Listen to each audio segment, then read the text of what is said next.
Think from the end.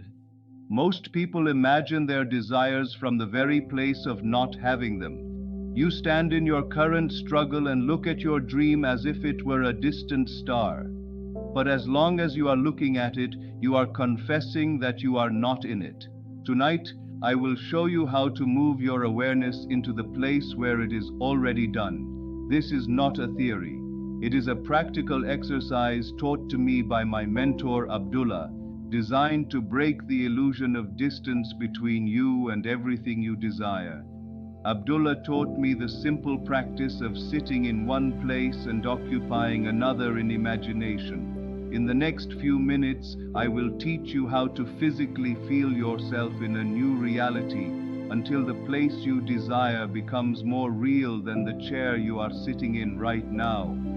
If you have been waiting for your life to change, it is because you have not yet learned how to move. Let us begin. The great secret of manifestation is not thinking of a state, but thinking from it. Abdullah was ruthless with me. He would say, "Neville, you are still in Barbados in your mind while your body is in New York. You must be in Barbados. To do this, you must learn to move your I am, your awareness, independent of your body. Imagine you are in your living room. To your physical eyes, you are there. But if you can mentally seat yourself in another room, perhaps your hallway, and look back at the living room, you have performed a miracle. You are no longer a spectator of the hallway. You are an occupant of it. When you look back and see your physical body as if it were a stranger in that chair, you have broken the grip of the senses. This is the first step to occupying any state of wealth, of health, of love. You must move first, and the world will follow.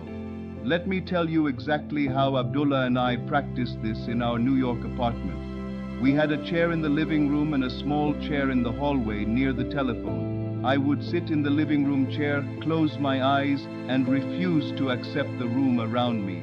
With the full force of my imagination, I would move myself to the telephone chair in the hall. I would not merely see the hall, I would be there.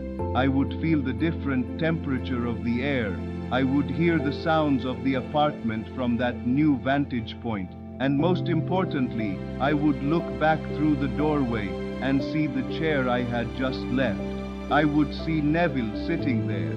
By doing this, I proved to myself that I was not my body.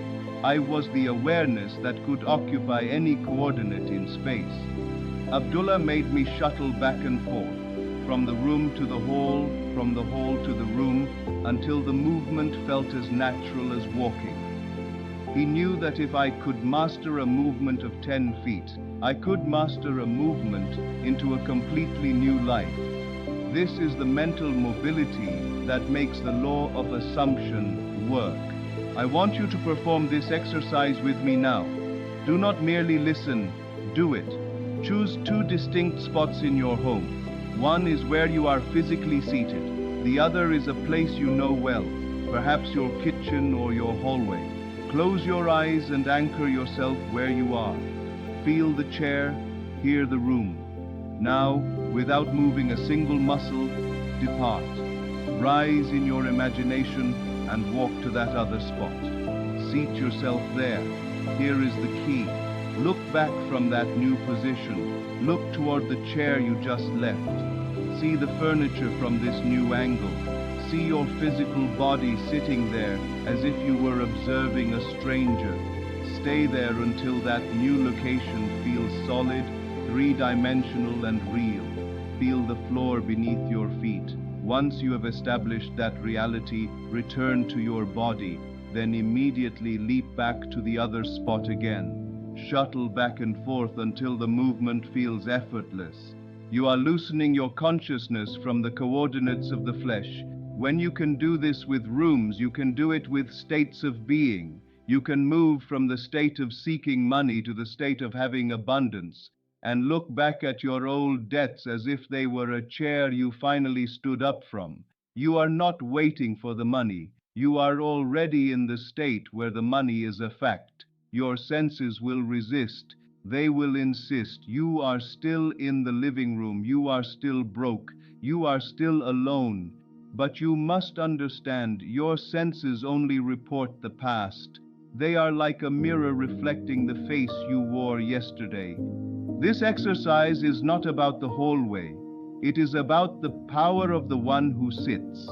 It teaches you that here and there are only states of mind.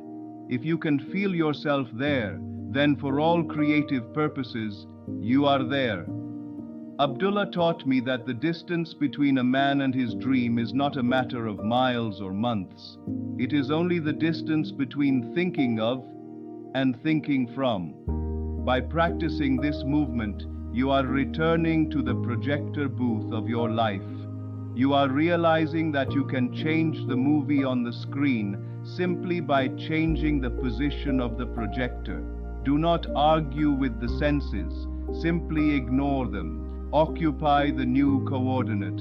Look back at the old state until it seems like a distant memory, a place where you no longer dwell.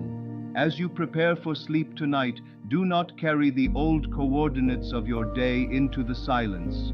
Pick a location that represents your fulfilled desire. Perhaps it is the office of your new business, or the home you have always wanted. Go there now. Do not visit it. Occupy it. Look back from that fulfilled state at the life you are leaving behind. See your current troubles as a room you have already walked out of.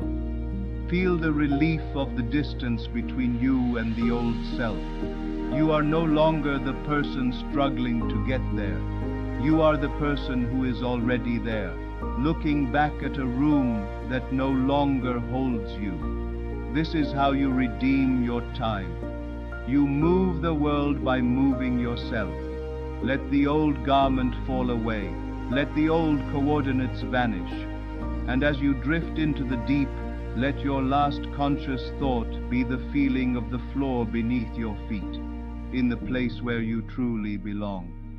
Now, let us go into the silence.